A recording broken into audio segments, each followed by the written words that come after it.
Hi, welcome back to my Allen Bradley PLC test bench. In this video, which is the second video of this little short series, I'm going to show you how to change out broken divider plates and power supply end plate. This happens more often than most people will realize because this black plastic that's in here is really cheap, easy to break ABS, and somewhere on there it says ABS. Now it's the same material that the cards are made out of. Now if you have been around long enough, you'll remember the SLC500 series. The chassis are exactly built with the same form and the same mold that the SLC500 was built with. The only difference is the quality of the metal and the quality of the plastic in them. In the ControlLogix, it's crap compared to the SLC500. Now, I have a power supply end from a SLC500. This one is broken. Doesn't happen very often on the SLC500 because this plastic is a better grade of ABS. You can actually do something with it. And when you look at the SLC500 modules, which are these ones, they use the gray ABS, which is a lot better. So it tells you that they didn't do a lot of engineering on some parts of it. They just based ControlLogix off of the SLC500 footprint. So if you're changing from SLC500 to ControlLogix, most of the time you don't even have to re-drill your screw holes. You just take out the SLC, bolt the ControlLogix in, and as long as you've got enough room on your power supply end, because the power supplies on ControlLogix are larger, it should just be a fast and simple thing. So we'll just swing around here so that you're close to the bench. You can see how we change these out and how to be careful that you don't break more in them and where they break often. So be right back.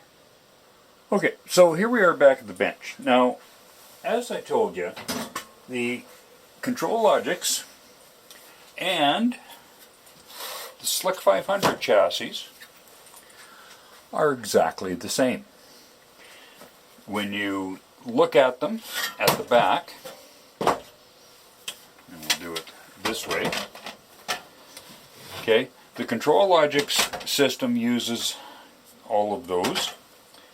The SLC500 uses exactly the same, it's just a different color. When, back up here just a little more, when you look at the screw holes in the back, it's hard to see here, but all of these screw holes, the ControlLogix uses these ones. SLC500 uses these ones, and they both use the center holes. It's just ControlLogix and SLC500. Let's see how that looks there. So, a little light in the right spot. And you can see how they did that. The screw holes were there to begin with. So ControlLogix, just because of that, you know that ControlLogix had been in development for a number of years before they came out with it. So let's go back to where we were. So that takes care of that. So if you ever get a ControlLogix chassis that's all beat up and bent and the backplane is good, and you've got the same size SLC500 system, you can take these out of there, put them in here, and put the ControlLogix end plates in if you want, or the SLC500, they're exactly the same, except for the end plate on this end. The SLC500s have this connector here, so you could have a ribbon cable to a second chassis. ControlLogix doesn't do that. You have to have a communication module. So that's enough of the history lesson. So let's get into taking these apart.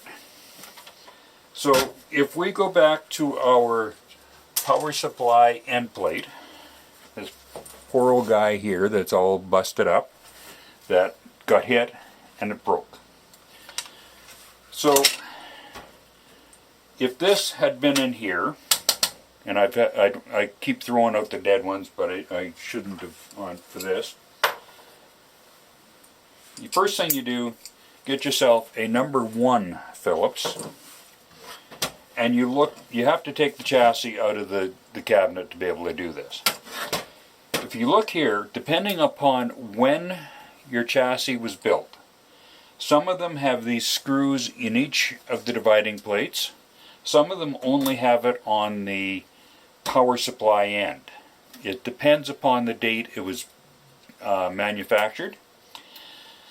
Personally, I prefer the screws in all of them, but that's just me as an old guy. So your first step, and make sure that I'm getting this, and obviously I'm not. Okay. Okay, so I do a little bit of reconfiguring there. So here's our chassis. And we're going to say that this end plate is in here and it's broken and we have to change it out. So you remove the chassis from the cabinet, or if you've got lots of room around the chassis, you can just do it there. So first thing you do is you look at the screws. There's screws always in this end plate. Make sure you see that. Sometimes they've got them in here. It all depends on when the chassis was built. The most recent ones have only got the retaining screws in this end. So you just take your number 1 Phillips and you remove it, and then you remove the other side. And you have to remove both sides. Now, when we look at our poor little guy here, let's see if we can see it, but you can see, hopefully, right there, if I can get it to focus on it.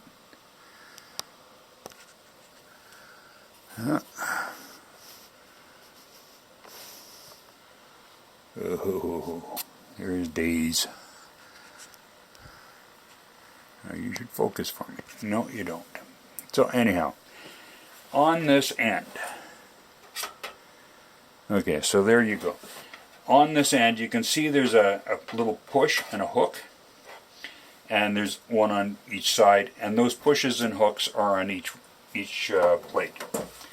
So to get those out without breaking anything, you have to, and we'll just go back out here a bit, take your screwdriver, either your Phillips or a flat blade, it doesn't matter, and you find your hook. There's your screw, and there's your hook. Very carefully, and I mean very carefully, because you have to have the module out, push that in. Then you go to the other side, make sure you can still see this, yep, and again, push that in very oh, that one I think broke. That's how easy they break. And then, oh, that one popped back in. It's kind of a real pain to get these in and out. Make sure you can still see what's going on here. Okay, there it is. So, no, I didn't break it. And then you take your new one. In this case, we're just going to reuse the same one. But here's the piece off the SLC500. Right? And you can see here that it fits exact. That's what they did. So again, And again, these are much better quality. Only got the one in there. Sometimes you have to pry it. You have to take the power supply off. And there you go, you pull it out. You do the replacement. And be careful when you're putting it in that you don't bend it, because you'll break it. So we have, and again, hard to see, these are the guides that this goes into. And one side's flat, one side's curved. You just very carefully put it in there. And you can see at the bottom, hopefully.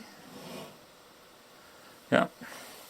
There's a little capacitor there. Now, depending on, I think it's on the 17 slot chassis, this lines up sometimes with the plate. So you've got to be careful that you don't break that. If you break that off, you can't get another one. And then you put your two screws back in and you're done. And that's how you change out the plates on your chassis when they get broken. And that's generally a thing that happens in shipping if it's not properly packaged. So there you go. That should be, I know it's a long-winded explanation, but you have to take your time when changing these out. And one last thing, that is, and I'll show you here on this one. Yes. Okay, on this one here, there's where the screw fits in. And it's a really small, I'd say it's a number 2 plastic type screw with a shoulder on it.